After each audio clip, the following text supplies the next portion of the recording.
Bueno, entonces aquí lo importante es lo siguiente. Acuérdense que este es un ejercicio de geometría euclidiana, de geometría analítica, de tercer semestre.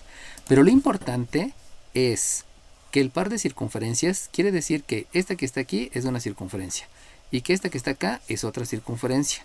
Pero esas circunferencias pueden estar separadas, así como se lo estoy poniendo, o pueden estar atravesadas. Si están así, las circunferencias se llaman circunferencias secantes. Y se llaman secante porque una corta a la otra y se están intersectando en dos puntos. Eso quiere decir secantes. Cuando están separadas, quiere decir entonces que como están separadas, pues no hay ningún punto de intersección. Pero también puede darse el caso, y eso lo van a ver en geometría analítica, que las circunferencias van a estar tocándose en un punto. O tocándose en un punto, pero que una está dentro de la otra. Ahora bien, para que ocurra eso, van a haber tres cosas diferentes. Eso se los tengo que explicar yo. Primero, si existen dos puntos de intersección, quiere decir que va a haber dos puntos donde se va a generar una abscisa A y una ordenada A. O sea, va a haber un valor de la abscisa y un valor de la ordenada, un valor de X y un valor de la Y. Y el punto B también va a tener una abscisa de la B y va a tener una ordenada de la B. Eso es la interpretación de geometría analítica. La interpretación en álgebra es que va a haber dos resultados de la X y va a haber dos resultados de la Y. Si la circunferencia se cruza en dos puntos. Ahora bien, si la circunferencia se toca en un punto, y estamos hablando que estas circunferencias se llaman circunferencias tangentes, acuérdense que habíamos dicho que estas circunferencias se llaman secantes, son dos tipos diferentes, eso ya obedece a geometría euclidiana, que lo van a ver el semestre que entra. Puede ser que se toquen en un solo punto porque una está dentro de la otra, o porque estén una dentro y la otra fuera. Entonces en ese caso solamente va a haber un punto, y eso quiere decir que este sistema de ecuaciones me va a generar solamente una abscisa y me va a generar una ordenada. O sea, un sistema de ecuaciones cuadráticos puede tener dos resultados en abscisa y en ordenada, o sea, en X y en Y, o puede tener un solo resultado si las circunferencias son tangentes. Esos conceptos se los van a enseñar en geometría analítica, pero los tengo que mencionar yo para que sepan hacia dónde van. Ahora bien, aquí ocurre lo mismo, ¿no? Solamente hay un punto A. Pero ahora bien, piénsenlo un poquito y contéstenme. Díganme, por favor, aquí, ¿en cuántos puntos se está cruzando esas dos circunferencias? 33. Dime 33. En ninguno. En ninguno, muy bien, en ninguno. Entonces, ahí va a ocurrir algo muy chistoso o algo muy curioso, porque porque el paradigma que yo tengo, acuérdense que el paradigma es la referencia de todos los conceptos que tengo desde que nací, o sea, todo lo que me han enseñado y todo lo que han aprendido, o sea, esa educación que han tenido en familia, me lleva a mi paradigma. Ese paradigma, a su edad, generalmente es, si no hay ninguno, entonces, ¿qué número está asociado a ninguno? 4. 4, dime 4. 0. 0, muy bien, está asociado el 0. Me dijiste 44, ¿verdad? 4. 4, vale. Entonces 4. Eso quiere decir que cuando a mí me dicen ninguno, mi paradigma es que el resultado debe de ser 0. Y entonces aquí es cuando les tenemos que cambiar el paradigma. ¿Por qué te lo tengo que cambiar? Pues porque resulta que estás resolviendo un sistema de ecuaciones. Y si resuelves un sistema de ecuaciones, forzosamente te va a dar por lo menos una abscisa y por lo menos una ordenada. Pero lo que va a ocurrir es que en este caso específicamente, lo que tú vas a obtener es que tanto la abscisa como la ordenada van a estar relacionadas a un número imaginario. ¿Alguien se acuerda de lo que dije que era un número imaginario? 41. Dime 41. 44.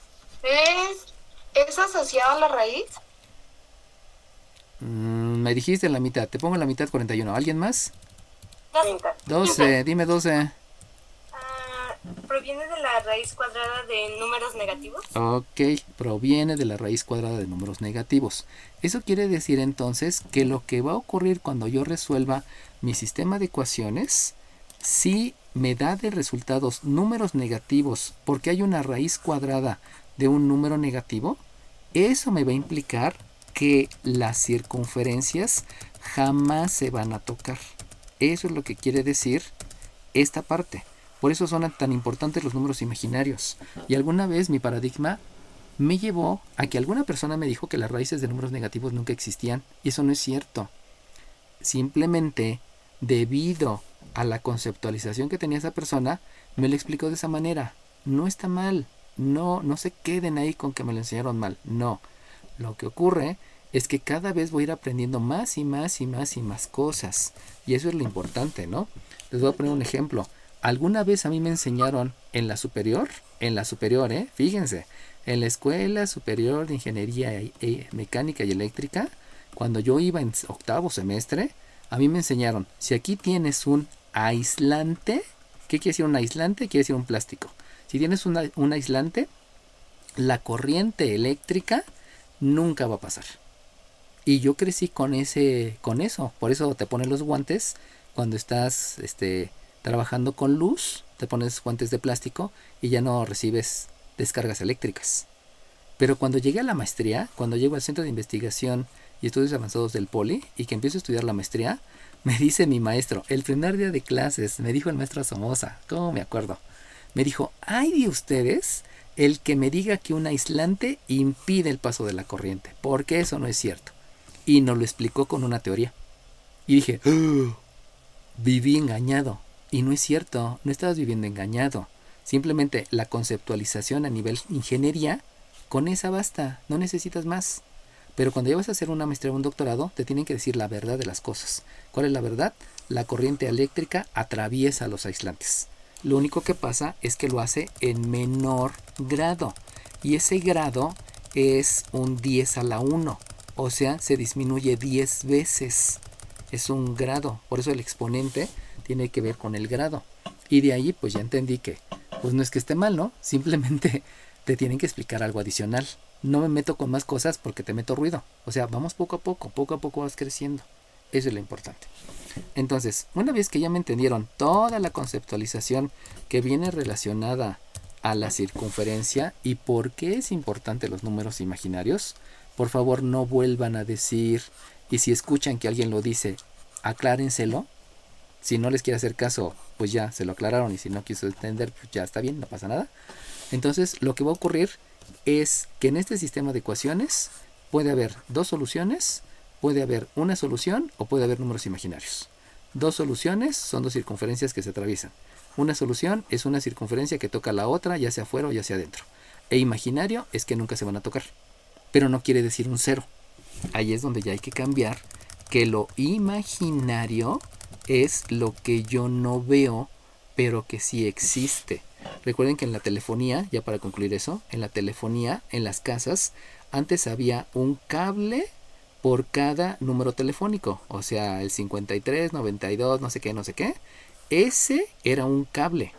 Pero actualmente, gracias a la fibra óptica, en un solo cable, y curiosamente este es un cable de plástico, o sea es mucho más barato, un cable de plástico, viene una llamada telefónica a esta frecuencia, viene otra llamada telefónica a esta frecuencia, viene otra llamada telefónica a esta frecuencia, viene otra llamada telefónica a esta frecuencia, y en este cable pueden caber como 1.000.000 de llamadas, gracias a los números imaginarios. Cada llamada telefónica es un número imaginario. Eso quiere decir que no nada más tengo el número imaginario I, tengo el número imaginario J, K, L, M, muchísimos. Pero entonces ya viene la aplicación. Los números imaginarios son los que más llevan aplicaciones en la tecnología. Que eso debe quedar claro. Las matemáticas le dan entrada a la tecnología. Y si tú quieres ser un buen técnico o ingeniero, tienes que entender bien los conceptos para poder generar industria. Porque si no generas industria, entonces ya no eres un técnico, te conviertes en un operador de un aparato. Ya no eres ingeniero, te conviertes en un supervisor para ver que las cosas funcionen bien. Por eso es importante que entiendan el concepto, para que en realidad vean tecnología, desarrollen tecnología y en realidad ingenien cosas adecuadas y nuevas. De ahí viene todo lo que es la conceptualización, ¿no? Bueno, ¿cómo voy a resolver estas que son dos cuadráticas? Acuérdense que la clase pasada vimos la de una cuadrática y una lineal. Ahora voy a tener dos ecuaciones cuadráticas. Y para resolver las dos ecuaciones cuadráticas, lo que voy a utilizar va a ser el método de suma y resta. Díganme, en el método de suma y resta, ¿qué es lo que se debe de buscar? 44, Dime. sustituir. No, sustituir no. 10. Dime más. ¿Quién más? 12, dime 12. 10. Que los coeficientes sean simétricos. Ok, que los coeficientes sean simétricos. Ahí es donde viene la clave de lo que debo de hacer. O sea, en otras palabras, el objetivo, lo que yo debo de lograr, es que los coeficientes sean simétricos. ¿Qué es simétrico? 47. 40. Alguien dijo 40 y cacho. 47. Hubo una niña que dijo 47. primero. 47. Dime 47. Mismo número con diferente signo. Ok, entonces lo que debo de buscar es que sea mismo número con diferente signo. Pero lo importante es que los coeficientes... Ay, perdón, ya se me cambió la herramienta. Que el coeficiente sea simétrico. Pero ¿cuál es el coeficiente? Pues como es una ecuación cuadrática, los coeficientes que deben de ser simétricos son precisamente los de los términos cuadráticos. Ahí es donde debo de entender que es muy diferente el concepto al objetivo. Dime, ¿qué pasó? Por ahí apaguen el micrófono, por favor. Alguien lo prendió. Por ahí apaguen el micrófono, porfis. Vale, tu micrófono. Cualquiera que sea, apague su micrófono. Si ustedes observan con sus ojitos de la cara, resulta que en este momento, este coeficiente, que es un coeficiente que nada más es el 1, y este coeficiente que es 1, tienen el mismo signo. Por lo tanto, para que yo pueda lograr que los dos coeficientes sean simétricos, debo de aplicar un concepto. ¿Cuál es ese concepto? 7. 7, dime 7. 4. Propiedad reflexiva. No, no es propiedad reflexiva. 4, dime 4. 30. Dime 4. Dime 15. Propiedad de la igualdad. Ok, va a ser la propiedad de la igualdad. Acuérdense que la propiedad de la igualdad menciona que para mantener la igualdad, la operación que hago en el miembro izquierdo debe ser la misma operación que hago en el miembro derecho. Hace ratito alguien, no me acuerdo en qué grupo, me dijo que la propiedad de la igualdad era hacer lo mismo en el miembro izquierdo y hacer lo mismo en el miembro derecho. Pues no hay que hacer, porque hacer es algo relacionado a objetos. Cuando tú mencionas la misma operación, entonces ya estás viendo que es una instrucción. Por eso es adecuado manejar bien el lenguaje español para que se realice la acción que indica el lenguaje español. Por eso hay muchos verbos, hay muchos tiempos, porque hay que entender primero el lenguaje para poderlo aplicar en matemáticas. Lo principal es el español. Ya luego vienen otras lenguas que es el inglés, mandarín, etcétera, etcétera, ¿no? Entonces, como mencioné, aplico la propiedad de la igualdad precisamente para que estos sean simétricos, y la propiedad de la igualdad me lleva a realizar la misma operación en el miembro izquierdo y en el miembro derecho. Se puede hacer indistintamente en las dos ecuaciones, no importa. Y la propiedad de la igualdad va a ser una multiplicación simplemente por el signo negativo. En ese momento, entonces, lo que escribo es la primera ecuación, que es x cuadrada más y cuadrada menos 6x menos 2y menos 159 igual 0.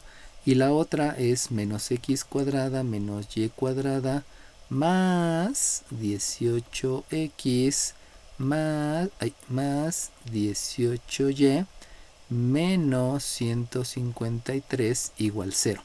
Entonces fíjense cómo lo único que está ocurriendo es que todas las operaciones, todos los términos quedan con sus respectivos simétricos. Recordemos que simétrico es mismo número, pero con diferente signo. Entonces, ahora sí voy a aplicar el sistema. ¿Qué es el sistema? Operaciones con ecuaciones. Para aplicar el sistema, debo ver entonces cuáles son los términos semejantes, para que con esos términos semejantes yo pueda aplicar ley de la suma y ley de la resta.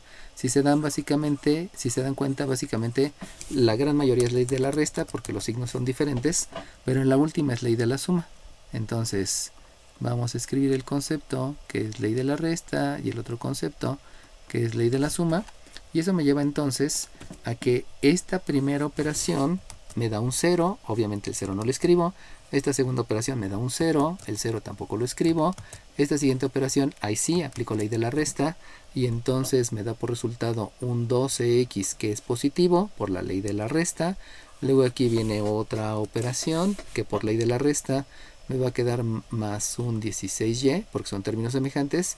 Y aquí por ley de la suma me queda un signo negativo donde es un 9 más 3 que son 12, llevo 1, 5 más 5 son 10 y 1 son 11, llevo 1 y son 312 igual con 0. Y entonces, ¿qué concepto aplico? 7, dime 7. Simplificar la ecuación. Ok, porque simplificar la ecuación sabemos que es dividir miembro izquierdo y miembro derecho entre el mismo número. Y que vuelvo a repetir, ¿no? Es importante que me queden bien claros todos los conceptos para saber qué es lo que debo de hacer. Eso definitivamente va relacionado con el correcto uso y adecuado uso de lo que es el lenguaje español. No estoy en otro lado y por lo mismo no puedo pensar en otro lenguaje, ¿no? Bueno, que es el castellano, ¿no? No es propiamente español. Hablamos castellano. Entonces voy a simplificar la ecuación. Sabemos que es dividir miembro izquierdo y como cada miembro está formado por términos, pues aquí lo podemos dividir entre un 2, pero me doy cuenta que también se puede dividir entre un 4. Entonces divido entre 4, divido entre 4, divido entre 4, también aquí se puede, y divido entre 4. Por lo tanto, al hacer la división, pues sabemos que por aquí obtengo un 3x, por aquí obtengo un 4y, y por aquí voy a obtener un 312 entre 4, es 4 por 7, 28, sobran 3, 4 por 8, 32, y aquí es un 78.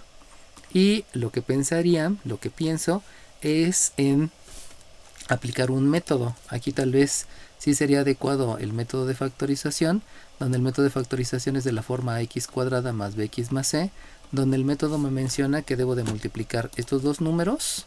Multiplico estos dos números y de esos dos números sabemos que la multiplicación me da 3 por 8, 24.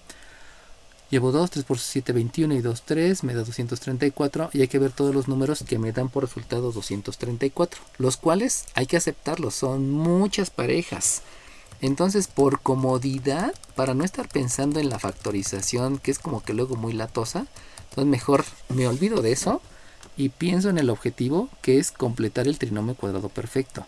Pero completar el trinomio cuadrado perfecto, que es un objetivo, conlleva que necesito que el coeficiente del término cuadrático sea la unidad. Y si el coeficiente del término cuadrático sea la unidad, lo que debemos de hacer es otra vez simplificar la fracción. Pero ahora, ¿con qué número la simplifico? 12. 12, dime 12. ¿Con Dime, 3? con 3, precisamente. ¿Por qué con 3? Pues porque debo de lograr que el coeficiente del término cuadrático sea la unidad. Entonces, no importa que no sea divisible entre los demás. Dime 7. Dime 7. Cosa simplificar la fracción, creo que es la ecuación. Ah, muy bien, es simplificar la ecuación. 7. Gracias por empezar a ser más observadores, porque así tienen que hacer en todos lados, ¿eh? O sea, si ustedes detectan que hay algo que está impreciso, menciónenlo. No es que estén corrigiendo a nadie, le están haciendo ver que hubo una imprecisión, no hubo un error. Nunca digan error, porque las personas nos sentimos cuando nos dicen, eres un error, o estás en error, ¿no? No, Ron está en error, así se llamó la película, ¿no? Entonces, no es un error, simplemente me descuidé, me distraje y ya. Y díganlo así, no, creo que tuvo una imprecisión. No mencionen un error, porque cualquiera se siente, le da la tristeza y acuérdense que la tristeza lleva al enojo y el enojo lleva a la ira y no, mejor simplemente díganlo como tal y ya, ¿no? Entonces simplifico la ecuación, sabemos que hay que dividir miembro derecho y miembro izquierdo entre el mismo número, que es el 3, precisamente para lograr el objetivo, que el coeficiente del término cuadrático sea la unidad. Ahí eso lo hago porque, insisto, factorizar luego es muy tardado, sobre todo cuando es de la forma x cuadrada más bx más c. Entonces aquí dejamos que... Ah, no, me estoy equivocando. A ver, ¿alguien me puede decir por qué no completo el trinomio cuadrado perfecto? 7. 7, dime 7. Porque el coeficiente del término cuadrático no es 1. Exacto, ni siquiera hay término cuadrático, ¿no? Me había emocionado. No hay término cuadrático, si se dan cuenta, eso no es un término cuadrático. ¿Por qué es un término cuadrático? Pues porque ni siquiera tiene el cuadrado, ¿no? Todos son lineales. Ustedes disculpen, ahí me emocioné. Entonces vamos a hacer la corrección de la imprecisión. Entonces vamos a borrar todo. Y entonces no existe la necesidad de completar el trinomio cuadrado perfecto, porque ni siquiera hay un término cuadrático. Entonces desde ahí estaba cometiendo una gran imprecisión, ¿no? ¿Qué es lo que debo de hacer? Lo que debo de hacer es calcular el valor de una incógnita. ¿Por qué no se dice despejar? 47. Dime 47. Dime 47. 41. Dime 47. Dije 47. Dime 47. Porque no son objetos. Porque no son objetos. Entonces, acuérdense de esa situación, ¿eh? O sea, van a escuchar a muchas personas que digan despejar, pero no es tan mal, o sea, simplemente la conceptualización no la tienen adecuada y hay que explicarles. No se trata de decirles nada más que explicarles. Y si les explicas y dicen que no, que es así, está bien, no pasa nada, ¿no? No vamos a perder la amistad de tantos años solamente por no tener la concordancia en un concepto, ¿no? Si a ti te sirve ese concepto, síguelo teniendo, no pasa nada. Entonces, calculas el valor de la incógnita. ¿De cuál me conviene calcularla? Pues de la que sea, en realidad no tiene tanta importancia. Vamos a dejar lo típico, que calculo el valor de la x, y entonces, para calcular el valor de la x, el primer concepto que voy a aplicar es uno que se llama operación inversa. Pero díganme qué otro concepto voy a aplicar además de operación inversa.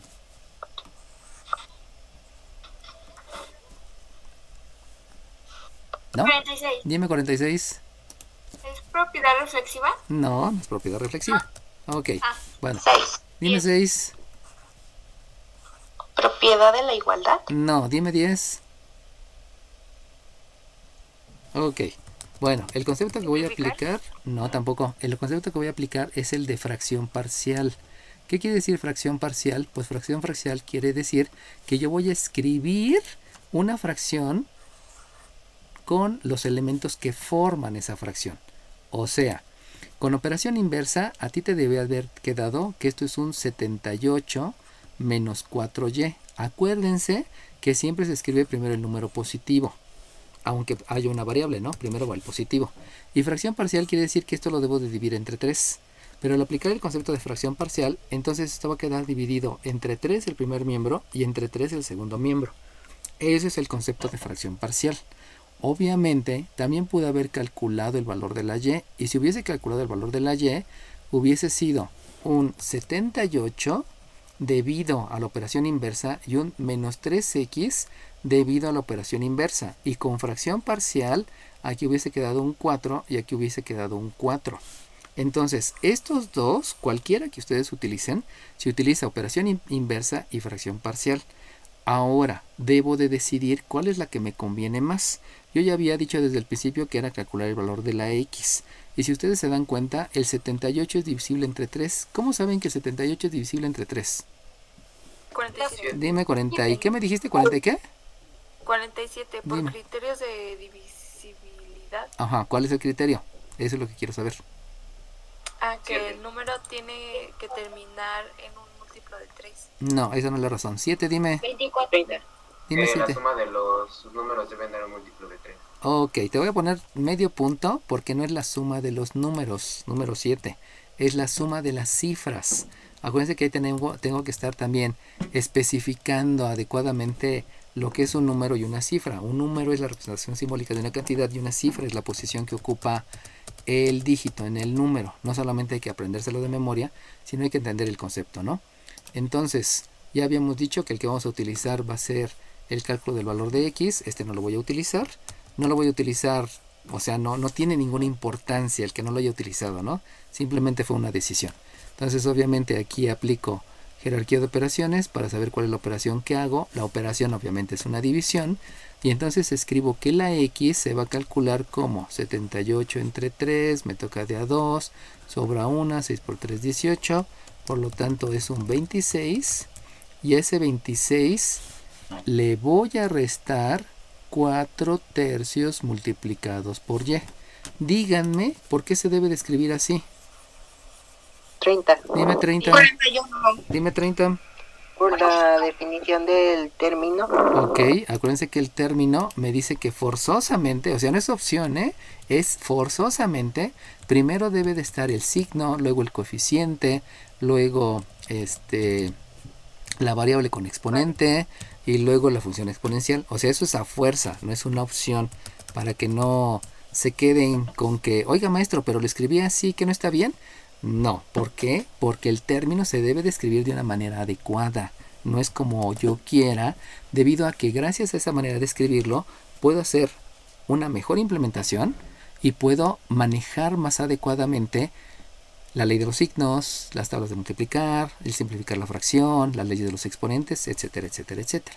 Bueno, entonces si ya se dieron cuenta, ya tengo el valor de la variable y lo que va a ocurrir es que se repite lo que les enseñé en la clase pasada.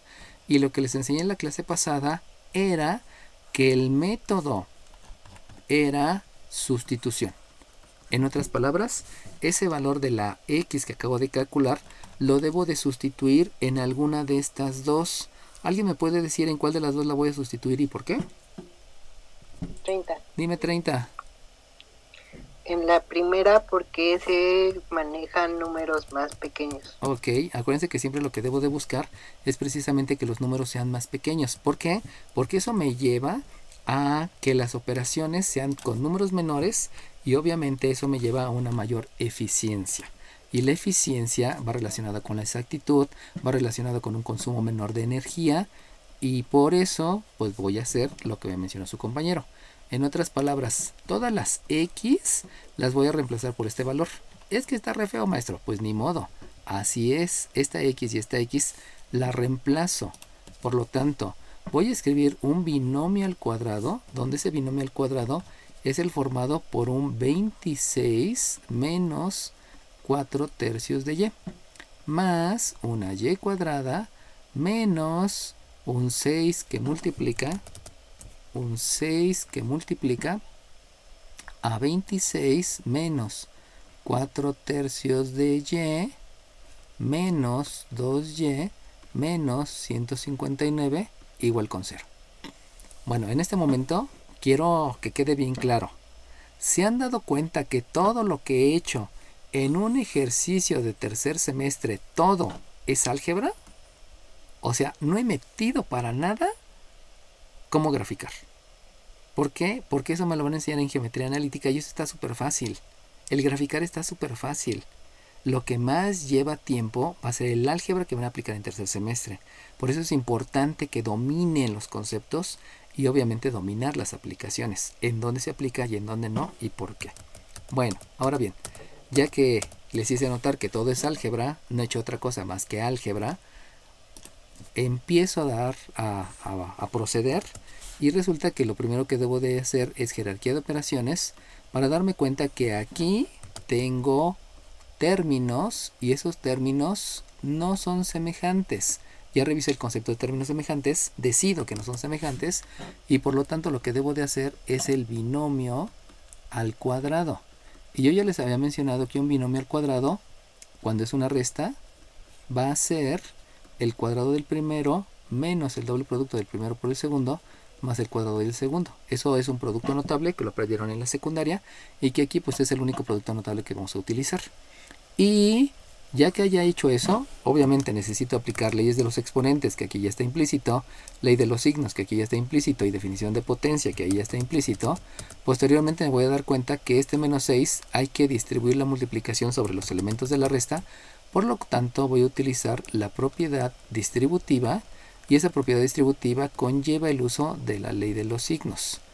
Obviamente todavía no voy a haber términos semejantes porque apenas voy a empezar a decidir cuáles son las operaciones que voy a hacer y generalmente no comenzamos con suma, ley de la suma y ley de la resta, perdón.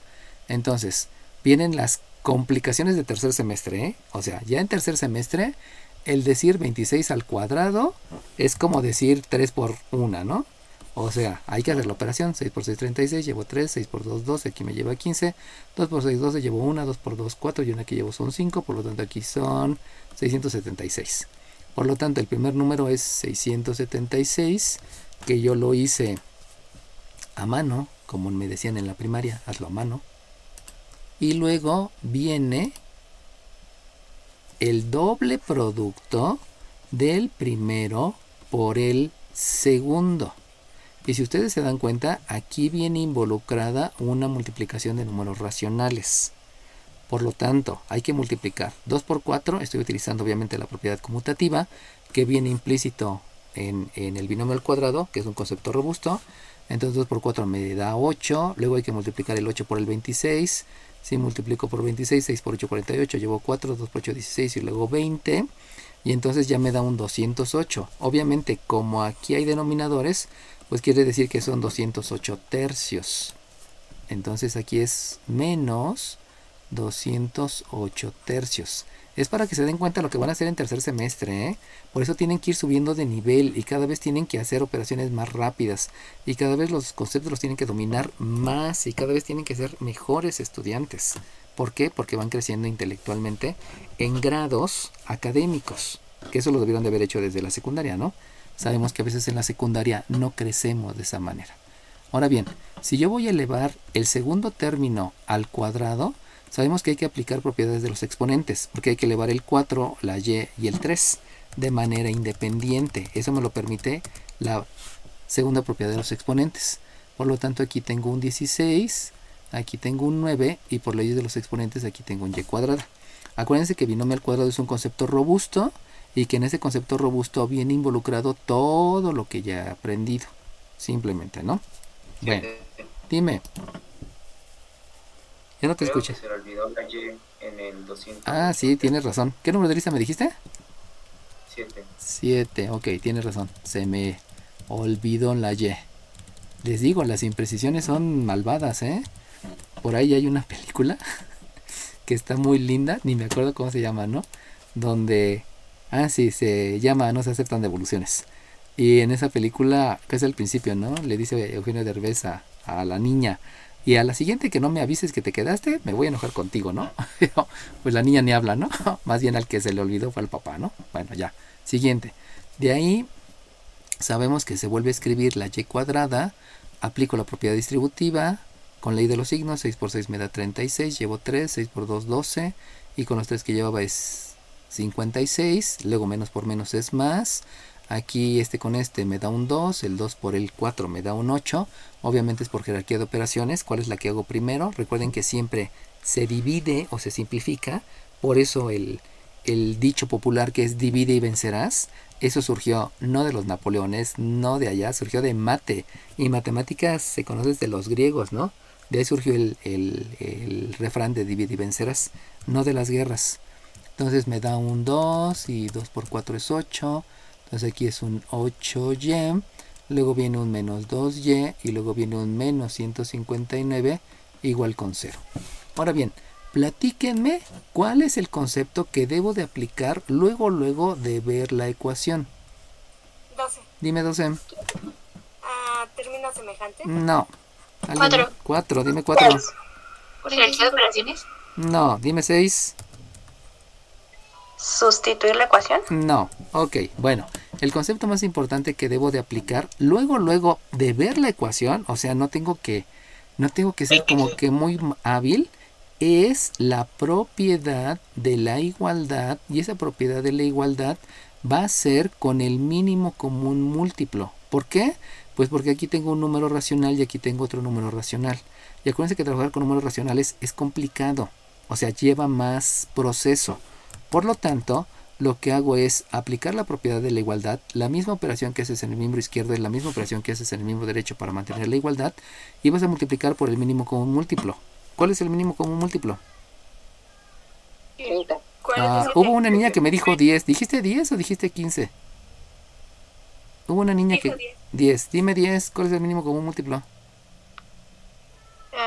¿El 3? No, no es el 3. ¿Alguien más? 47. 47, dime 47. Es el múltiplo a todos los números considerados. Ok, está bien, pero quería que me dijeras el número. Entonces, nada más de verse, el ok. número más grande es el 9.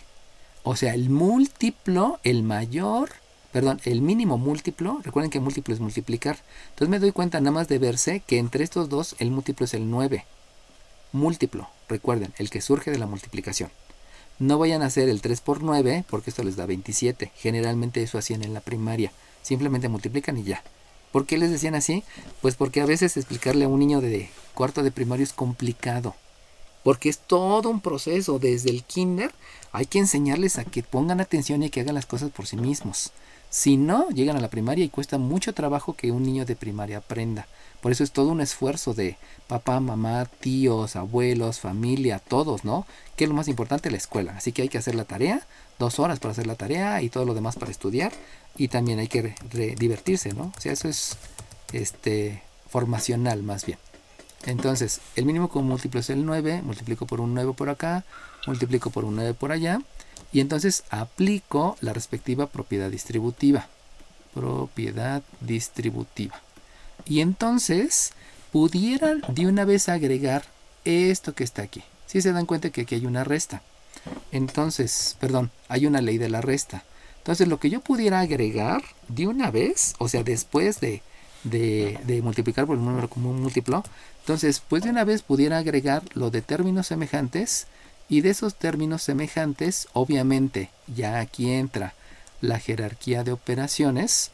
Entonces ver con cuáles, como es el caso de lo que les señalé, aquí les estoy señalando que estos son semejantes, obviamente ahí vamos a aplicar la respectiva ley de la resta, y el otro donde pudiéramos hacer algo similar, tal vez, y sí lo podemos hacer, o sea que no vaya a crear alguna situación adversa, es con esos 3 que son términos independientes, de una vez podemos hacer con unos ley de la resta y con otros ley de la suma, dependiendo de cómo lo quieras hacer primero, ¿no?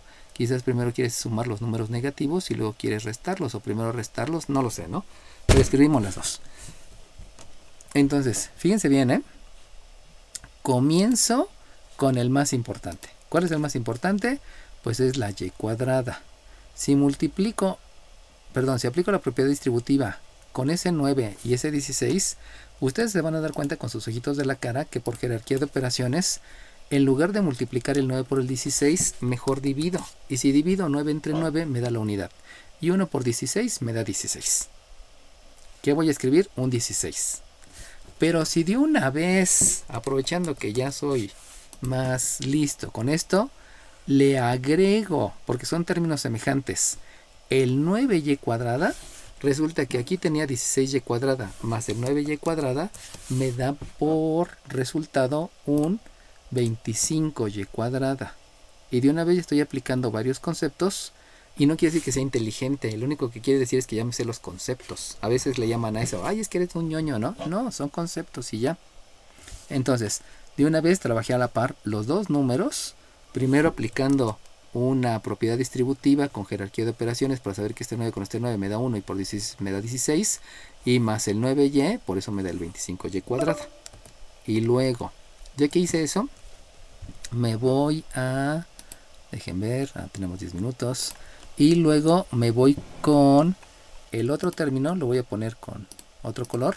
Si hago la propiedad distributiva con este 9 y este 208, se van a dar cuenta que ocurre lo mismo. Primero debo de hacer la división. O sea, si yo divido... disculpen. Si yo divido este 9 entre este 3, me da por resultado un 3. Y si multiplico el 3 por el 208, pues va a resultar que el 3 por el 208, comenzando con ley de los signos, me va a dar un negativo. 3 por 8, 24, llevo 2, 3 por 0, 0, y los 2 que llevaba son 2, 3 por 2 son 6, me da 624y. Que obviamente eso provino de la jerarquía de operaciones, y es el único término que lleva a y. Y luego, fíjense que eso lo hice aparte, ¿eh? Y luego me doy cuenta que estos dos son 6y.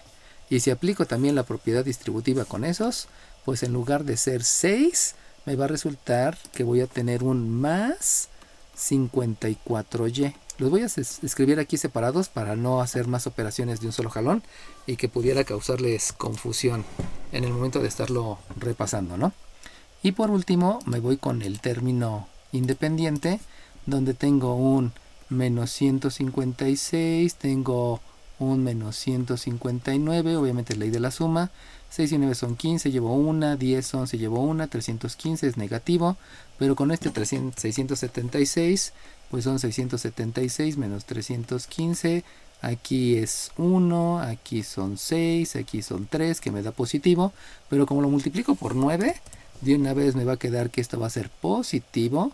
9 por 1 es 9, 6 por 9 es 54, llevo 5, 3 por 9 27, y los 5 que llevaba son 32, y todo eso da como resultado un 9 por 0, que me da por resultado un 0. Y entonces, en un solo paso apliqué muchos conceptos. Vuelvo a repetir, no quiere decir que sea ñoño, quiere decir que me sé cómo aplicar los conceptos.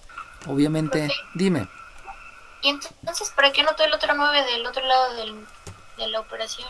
Porque la propiedad de la igualdad menciona que la operación que haces en el miembro izquierdo es la misma que tienes que hacer en el miembro derecho. La estoy haciendo. ¿Cuál es la operación? 9 por 0. ¿Cuánto es 9 por 0? Pues 0. No sé si te diste cuenta que tú lo viste como objeto. O sea, ¿para qué pones este objeto del 9? Si no pasa nada. Ah, no, no es un objeto. La propiedad de la igualdad menciona que la operación que hagas en el miembro izquierdo la debes de hacer en el miembro derecho. Ya la estoy haciendo. ¿Cuál es el resultado de esa operación? Pues el resultado de la operación es 0. Ahí es cuando necesito cambiar la conceptualización. Y qué bueno que me lo preguntaste, porque ahí es una conceptualización que tú y que varios tenemos, o sea, no nada más eres tú, varios tenemos así muy, muy, muy clavado que las matemáticas son objetos y que si tú pones un objeto, sirve para algo, pero pues no, o sea, sirve porque estás aplicando la propiedad de la igualdad, pero el resultado de esa operación, pues es 0. No es que no haya servido, la hiciste. Y ya la hiciste. Ahí es donde hay que tengan esa visión, ¿no? Cambien el concepto. Vienen con muchos conceptos mal fundamentados. Eso es un hecho. Siempre venimos así. ¿Por qué? Porque tenemos varias influencias de todos lados, ¿no? Y solamente hay que ir ajustando conceptos y vamos a salir adelante. ¿Sale bien? Bueno, le continúo. ¿Qué es lo que debo de hacer ahora? Pues me doy cuenta que ahí me falta, nada más de verse, que necesito aplicar jerarquía de operaciones, y en esa jerarquía de operaciones me doy cuenta que estos de ahí, por el concepto de términos semejantes, lo pude haber hecho en el paso anterior, ¿no? Pero ya no lo hice para que se viera un poco la diferencia, y bajo los términos semejantes lo que necesito aplicar es la respectiva ley de la resta, porque uno es positivo y el otro es negativo, por lo tanto me lleva a que esto es un 25y cuadrada. Hago la ley de la resta, por lo tanto 4 para 4 me da 0, 5 para 12 me da 7, llevo 1 y aquí son 560, obviamente es negativo por la ley de la resta, y luego más un 3249 igual con 0. 30. Dime 30. Ahí ya no puso la Y en el menos 570. Sí, me lo comí, tienes razón. 500, dijiste 30, ¿verdad? 30, sí. 30. ¿Dónde la pongo? Aquí la asigno. Muy bien, Dios te pague. Entonces, me hizo falta, como dijo su compañero, ahí tuve una imprecisión, que no pasa nada, simplemente es escribirlo como debe de ser. No se sientan mal porque les dicen, ahí tuviste una imprecisión, ¿no? Si te dicen tuviste un error, así como que te duele mucho, ¿no? Por eso no digan errores, son imprecisiones y ya ahí acabó todo, ¿no? Bueno, ahora bien, si ustedes se dan cuenta, esa ecuación está re fea. ¿Es una ecuación normal en tercer semestre? Sí, es una ecuación normal. Para allá se deben de preparar. Como es una ecuación re fea, de una vez ni pienso en factorizar y voy a completar el trinomio cuadrado perfecto. Pero para completar el trinomio cuadrado perfecto, debo de asegurar que... 7, dime. Que el coeficiente del término cuadrático sea 1. Ok, que el coeficiente del término cuadrático sea 1. Y logrando que el coeficiente cuadrático, teniendo presente que el objetivo es completar el trinomio cuadrado perfecto, asegurándote que el coeficiente del término cuadrático sea la unidad, entonces el concepto que tú vas a aplicar es el de simplificar la ecuación. ¿Con qué número simplifican la ecuación? Mire, hubo una niña que se oyó hasta por allá bien lejos, pero no alcancé a escuchar el número de lista. ¿Quién era? Se escuchó muy lejos. Creo que nada más dijo que todavía estaba... Ajá. Ok, entonces ¿quién fue el primero que me lo dijo? Díganme, ustedes vieron, yo no vi. ¿El 4? No supe, ¿quién me lo dijo primero? ¿Quién dijo primero su número de lista? Ayúdenme, por favor. Porque ya no le puse atención a nadie. Díganme. No, es que nadie sabe. Es que no. Bueno, o sea, ¿quiénes fueron los tres niños que me lo dijeron? Hubo 3 niños que me dijeron. Mi número. ¿Quién? ¿26? Creo que sí fue 34. ¿34? ¿Sí? ¿34? No, 44. No, 44. 44, ok, 44. Dime, ¿entre qué número divido? Entre 25. Ok, va que va. Entre 25. Acuérdense que lo que deben de visualizar, 44 me dijiste, ¿verdad? Hay que visualizar que debe de ser el que logre que el coeficiente del término cuadrático sea la unidad. Por eso deben de tener bien claro cuáles son los objetivos, por qué debe de ser así y qué es el concepto, ¿no? Entonces todo lo divido entre 25. Aquí viene lo mismo que me preguntó su compañera, ¿no? Pero ¿por qué divides entre 25? Ah, pues porque eso es simplificar la ecuación. Pero te va a dar 0, sí, ya lo sé, pero ese es el resultado de una operación. No es que no tenga caso, es el resultado de la operación. Yo estoy haciendo la acción. Que me dé 0, pues ya ni modo, ¿no? O sea, eso ya es otra cosa. Por lo tanto, al simplificar la ecuación, obtengo que hay un y cuadrada menos, pues resulta que aquí también debo de agregar el simplificar la fracción, donde al 570 y al 25, le estoy poniendo aparte para que lo vean, a los dos los tengo que dividir entre 5. Y si lo divido entre 5, aquí me queda un 5 y llevo una, son 2 y es 14. Entonces aquí voy a tener un número que es el 114 quintos. Déjenme ver cuánto tiempo me queda. Me quedan 2 minutos, ok. Y entonces ese es con respecto a y. Y en ese momento yo ya sé que el número que vas a utilizar para completar el trinomio cuadrado perfecto es 114 quintos sobre 2. Y eso elevado al cuadrado. Pero ahí sabemos que le agrego un 1. Y eso quiere decir que te queda un 114 sobre 5 por 2 elevado al cuadrado. Y te vas a dar cuenta que este número que no multipliqué, que este 114 se puede dividir entre 2. Y entonces no hice la multiplicación, me espero la división. Me doy cuenta que la división es un 57 sobre 5 al cuadrado. Y entonces al multiplicar por sí mismo 2 veces al 57, me queda 7 por 7, 49, llevo 4, 7 por 5, 35 y 4, 39. 7 por 5, 35, llevo 3, 5 por 5, 25 y 3 son 28. Por lo tanto aquí me queda un 9, me queda un 14, llevo 1, me queda un 12, llevo 1 y son 3.249 sobre 25. Fíjense de qué tamaño se está haciendo el ejercicio de tercer semestre, ¿eh? Y el ejercicio de tercer semestre ustedes lo van a hacer en algún momento. Dime. Ya va a acabar pronto. Sí, ok. Entonces lo dejamos aquí. Ya la siguiente